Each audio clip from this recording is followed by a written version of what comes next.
Hi, I'm Dr. Ivan Meisner, founder of BNI, and today I want to talk about diversity and networking. You know, when it comes to business networking, you never know who people know. One of the important keys to being successful at building a powerful personal network is diversity.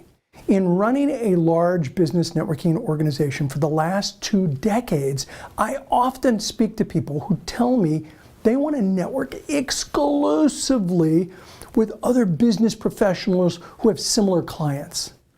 Although it's a good idea to include these people in your personal network, networking with them exclusively, I believe, would be a tremendous mistake. Networks are, by nature, clumpy.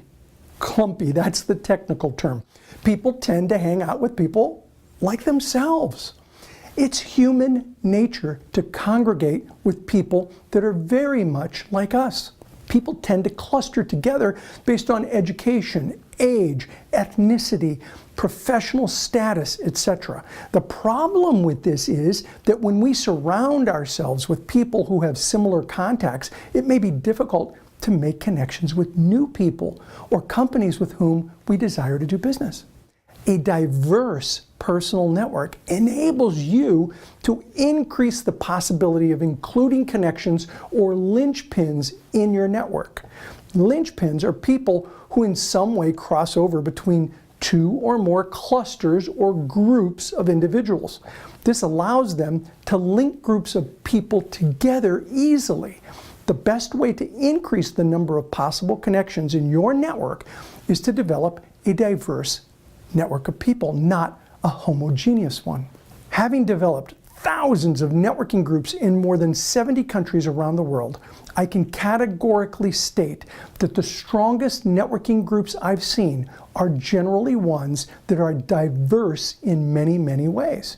I believe that one of the problems in understanding this concept is a somewhat built-in bias that many people have about networking with individuals that are outside their normal frame of reference. Let me give you a great example. A friend of mine in Boston, Patty, once told me an amazing story. Patty runs dozens of BNI groups in the Boston area. She arrived a little early to a meeting of one of those groups that she was visiting, and they met in a private room at Fenway Park. She noticed an older gentleman setting up coffee mugs in preparation for the meeting. Now, Patty's a master networker, and so she struck up a conversation with the man while waiting for members to arrive. In talking to him, she was really taken by the amazing tenor of his voice. She mentioned to him that he had an incredible voice and asked what he did before he did this. And the gentleman informed her that he used to be a commentator for a broadcast news station. He went on to tell her that in his later years, he wanted to work in a less hectic job as well as live closer to his daughter. He decided to take on the job of managing the owner's suite at Fenway Park in Boston because it gave him an opportunity to be close to his family while having a less hectic career later in life. Patty asked him about some of the people that he met during his time in broadcasting, and he shared many great stories with her, including an interview that he had done with John Fitzgerald Kennedy.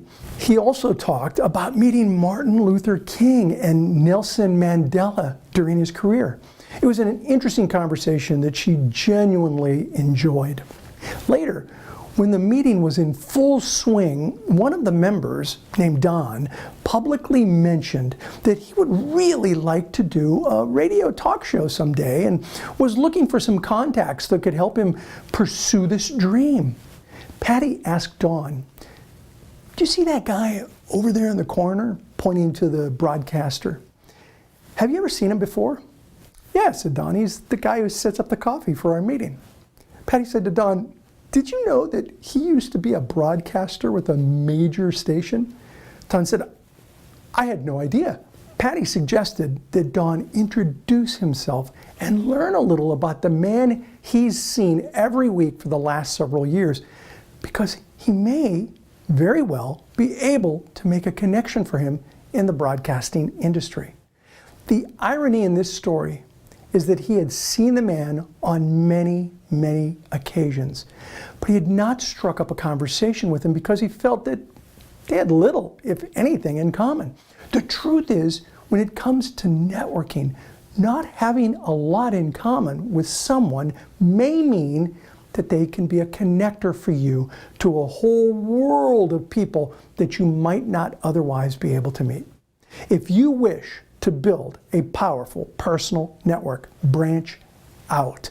Build a diverse network of professional contacts that include people that don't look like you, sound like you, speak like you, or have your background, education, or history. The only thing they should have in common with you and other people in your network is that they should be really good at what they do. Create a personal network like that, and you'll have a network that can help you succeed at anything. This is Ivan Misner with IvanMisner.com. Thanks for watching.